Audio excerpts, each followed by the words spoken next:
Well, good morning, ladies. Greetings from the men's online CBS group. In 2005, I retired.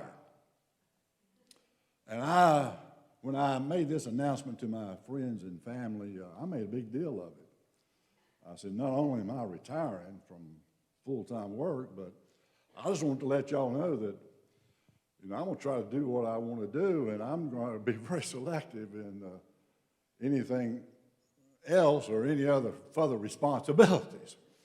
And about that time, my youngest daughter, Kimberly, had moved to Australia. And so Marcella and I, we took off to Australia. Stayed there 3 months, rode balloons and went to gold mines and traveled all throughout the outback, and we just had a wonderful time. We got back, and shortly thereafter, our oldest daughter, she moved to Switzerland. So guess what? We took off to Switzerland. And we had transportation, buses, trains, total, we could go anywhere in Switzerland, and so we did. And just had another wonderful trip. And so I said, man, this retirement is working out just as I had planned. Well, it was soon troubles began. As troubles always come, it came. And my biggest trouble was that my kidneys were failing.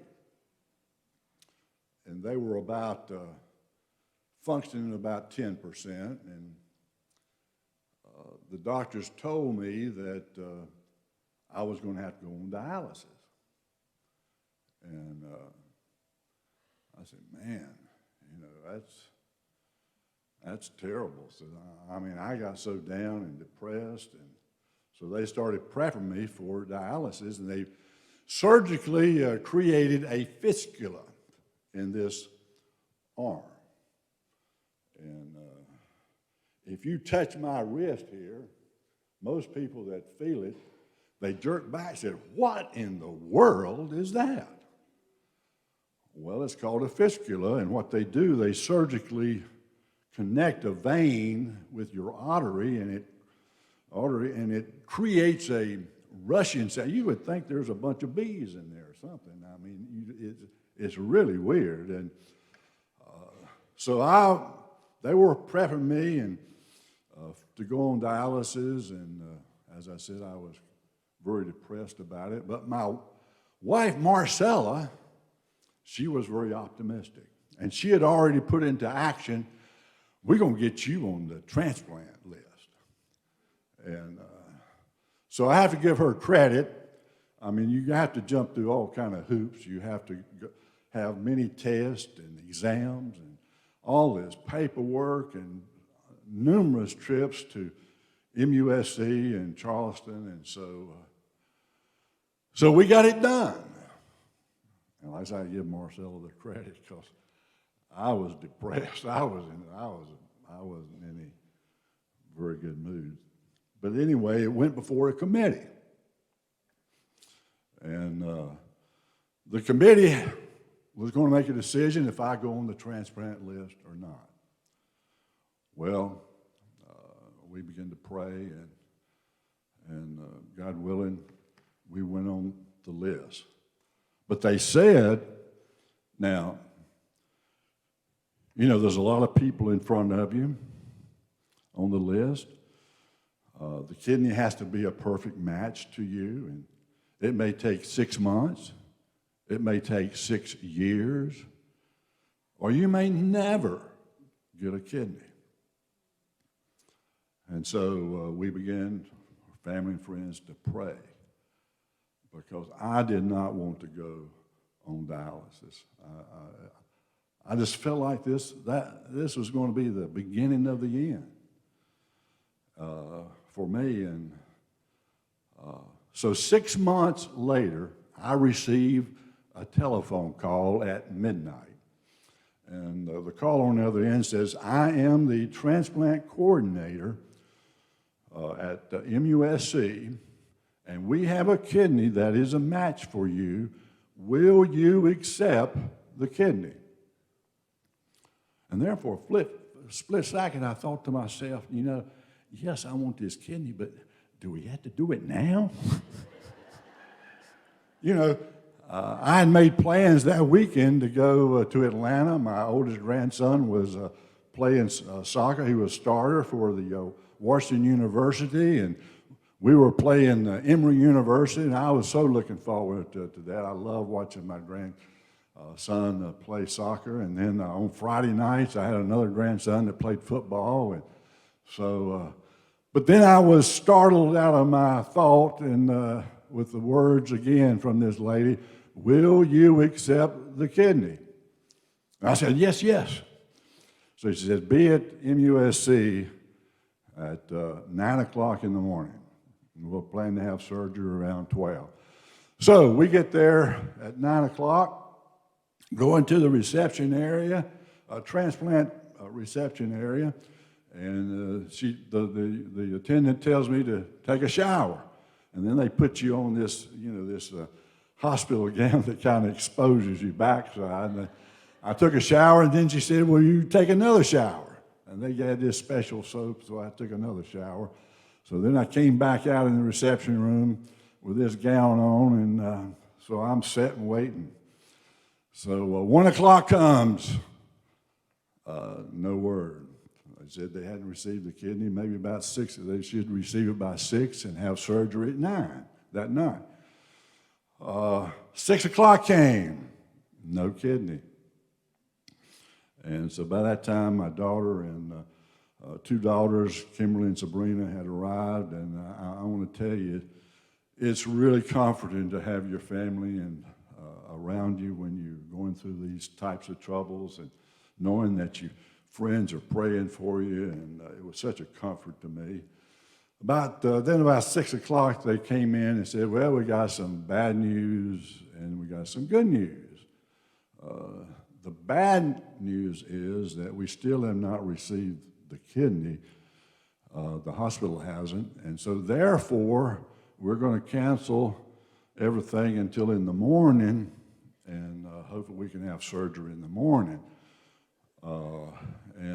Also, since we do not have the kidney, the hospital does not have the kidney, we cannot check you into the hospital. So you're going to have to stay here in your little gown in this reception room all night long in these uncomfortable chairs. So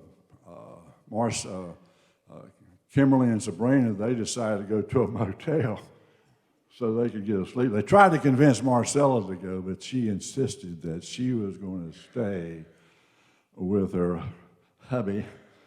So Marcella and I, we struggled through the night. And so the next morning, Kim and Sabrina come, and at 6 a.m., we're ready to go. Well, finally at 8:30, the hospital had received the kidney, and but I want to add that by that time I was a basket case. I mean, I was so stressed out during the night. I had learned that there was someone else in the other room that was there for the same kidney.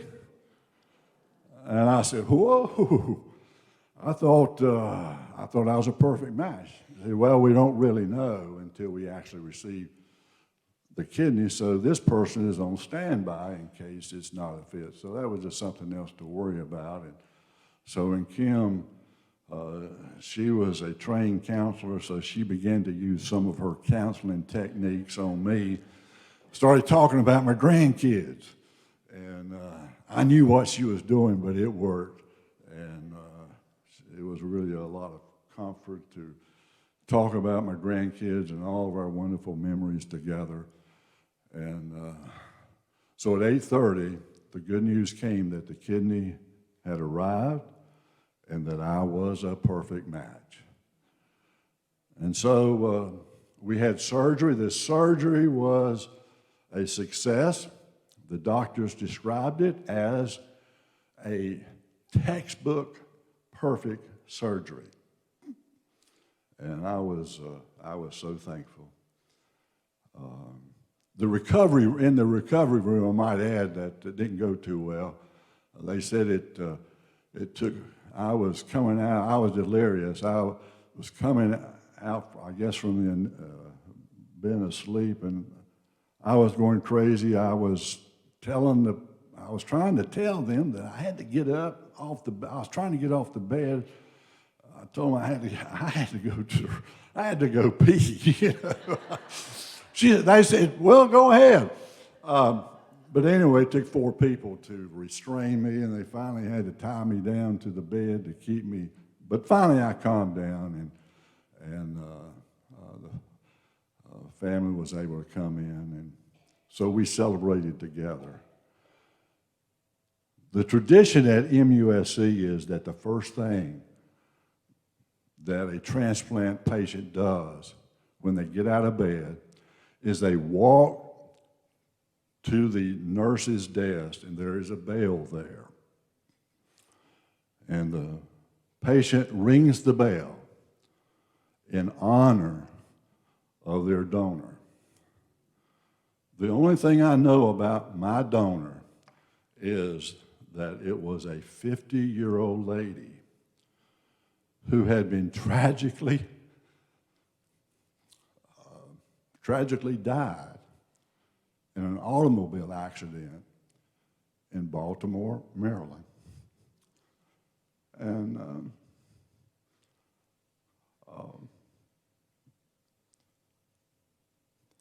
even as I think about it now, it brings tears to my eyes that someone died that I might have the gift of life. So as I walked with my family and the nurses were gathering around to that bell, I was so grateful. And as I rung that bell, God spoke to me through His Spirit, and He said this, Harold, I'm giving you a second chance. As long as you have breath, I'm not through with you yet. And those words have been pressed upon my heart. And that's why I am here with you today. God is not through with me yet. About a year ago, Marcella came home and she was so excited. She said, CBS is going to have a men's group. They're going to sponsor a men's group, and you've got to join. You will love it. I said, well, don't they have homework?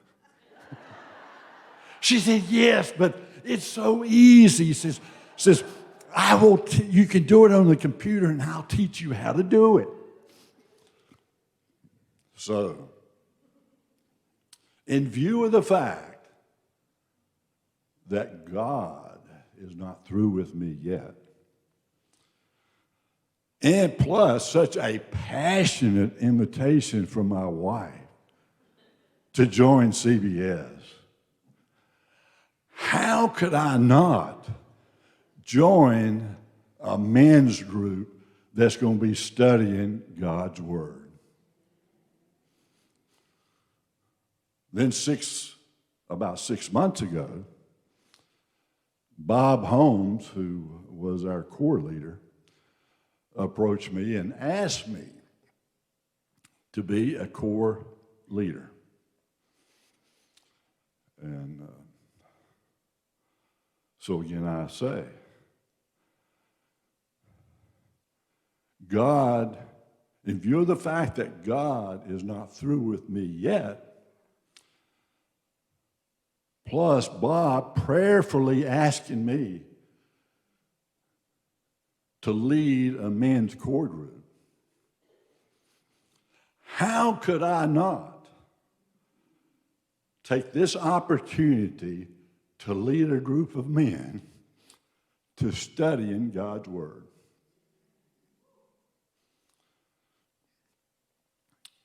this past October, October the 4th, I celebrated my 10th anniversary for my kidney transplant.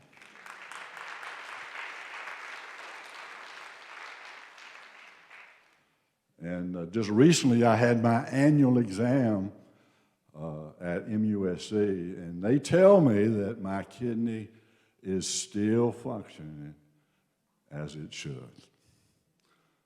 And God is so good. And so my concluding comment is this, that, and Daniel is an example. You'll be studying this today in the 12th lesson. Daniel was almost, they estimate that he was probably in his 90s. And God was not through with him yet. And so my challenge is to you that God is not through with you yet. Thank you so much for allowing me to share